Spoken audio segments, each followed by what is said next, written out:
kung gagamitin po natin yung ilista, make sure lang po na mapapaubos natin yung items na ginamitan po natin ng ilista para hindi po tayo mag-abono at para hindi rin po masayang yung 3.5% interest. Hello mga kasari, katindera, kamusta po kayong lahat?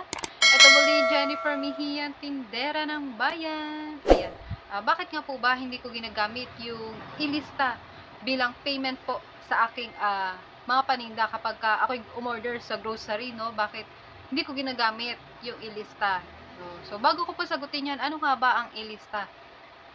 Para po sa mga hindi nakakalam, ang ilista po ay isang pautang program ng grocery. Para po ma-activate yung ating ilista sa grocery, so kailangan po muna nating mag-check out or umorder sa mga paninda ng grocery ng 3 beses sa isang buwan, no? Para ma-activate po yung ating ilista. At kailangan rin po natin ng ahente para mayroon po mag-guide sa atin sa pag-fill up po ng mga sasagutan doon sa grocery app. Ayan. Balik po tayo sa tanong na kung bakit hindi ko na po ginagamit yung ilista as a payment option para sa aking mga paninda sa grocery. Hindi ko na po ginagamit kasi after 7 days po kasi is kukolektahin na po yung payment. No? May pupuntang collector dito sa akin sari-sari store and then yun, kukunin na yung payment ng ilista. So, kailangan within 7 days din po is mapaubos na po yung items na kinuha ko dun sa grocery na ginamitan ko ng ilista. No? So, kasi after 7 days po talaga, mangongolekta po sila. And then, kapag hindi po yun, nabenta na within 7 days, na stock sa ating sari-sari store, mag-aabono tayo. Katulad na po ng ganitong items. Tissue. Dati po ginamitan ko po ng ilista itong tissue na to. And dati rin po kasi is may mga naghahanap sa akin ng tissue, hindi pa ganun kalakihan yung puhunan. So, ginamitan ko po ng ilista. Within 7 days, nangolekta si collector. Diba? Kinuha na yung payment. And then, hindi ko po ito napaubos na within 7 days. Hindi ko po na benta lahat. Na-stock po sa sari-sari store ko yung ganitong items. Hindi ko po ito napaubos na within 7 days. So, yung naging puhunan, naging mahal kasi meron pang 3.5% interest na patong. Then, yung ilista po kasi is mayroong 3.5% interest. So, kailangan po talaga na mapaubos yung items na ginamitan ng ilista ng within 7 days para hindi po tayo mag-abono at hindi rin po masayang yung 3.5% interest. So, ngayon, nag-isip po ako ng ibang items na alam ko mapapaubos ko within 7 days. Nag-isip ako ng items na pinakamabenta talaga. No? So, yun yung ginamitan ko po ng ilista. Katulad ng cigarettes. Ayan. Within 7 days po talaga, napapaubos ko yan. And then, kahit may patong siya na 3.5% is, meron pa rin akong kita. At hindi po ako nag-abono. Ginawa ko, yung hindi fast moving, yun po yung ginamitan ko ng cash.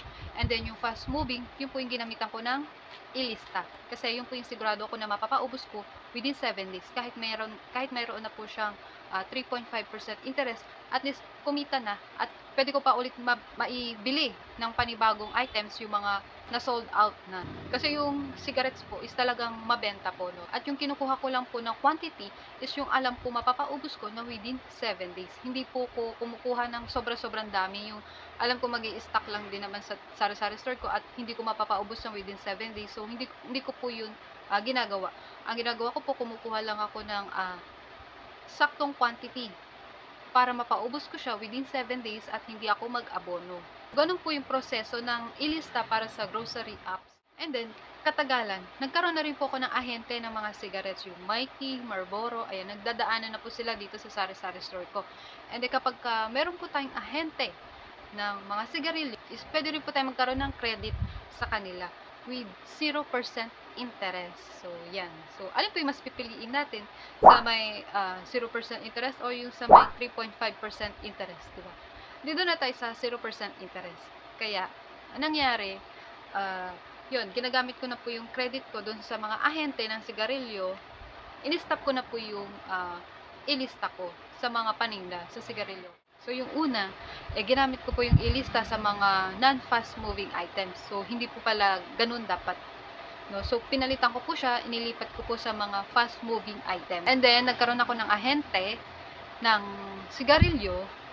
So, lumipat na ako sa kanila. Doon na po ako nag-credit sa mga ahente ng sigarilyo na with 0% interest.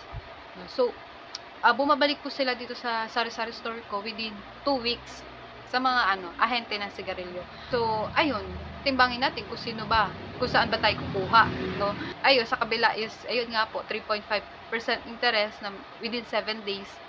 Dito po sa ahente ko is 2 weeks and then 0% interest. Kaya, ayun, hindi ko na po nagagamit yung ilista sa mga paninda. Nagamitan ko na lang po ng ilista is yung loading business. No? So, kapag merong nagpapaload, ayan, yung grocery apps po yung ginagamit ko, and then, kapag walang laman yung GrowCoins ko, ilista yung ginagamit ko.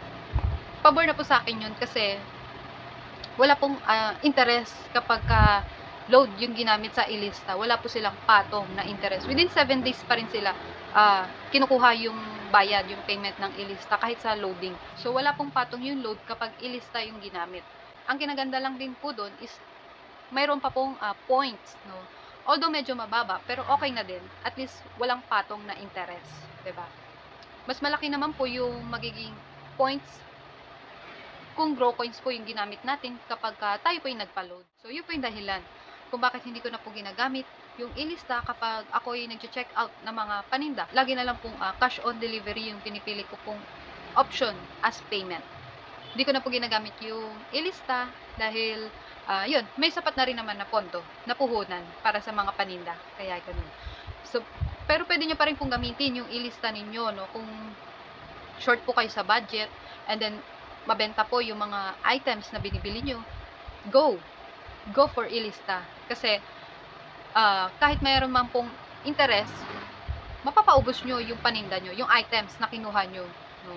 Within 7 days. Marami pa pong pwedeng panggamitan yung ilista, no? Pwede nyo rin po itong gamitin sa mga bills, no? As pagka may babayaran kayong mga bills, ayan, pwede nyo pong gamitin through ilista. And then, kukolektahin po ito ng collector within 7 days. Pupunta po ito sa inyong sari-sari store. At malaki rin po yung naitulong nito sa sari-sari store ko kasi nung time na kulang pa yung puhunan ko, ilista yung nagagamit ko, and then within 7 days, napapaubos naman. So, meron pa rin kita kahit meron pong 3.5% interest. No? Malaking tulong din po yun. Kaya, pasalamat din po ako sa grocery dahil meron silang ganong programa para sa ating mga tindero-tindera na hindi ganong kalakihan ang puhunan. So, yan, hanggang dito na lamang po. Thank you for watching. Hanggang sa muli, bye-bye. Happy selling. Shoutout po sa inyo lahat. Thank you for watching. God bless. Bye-bye.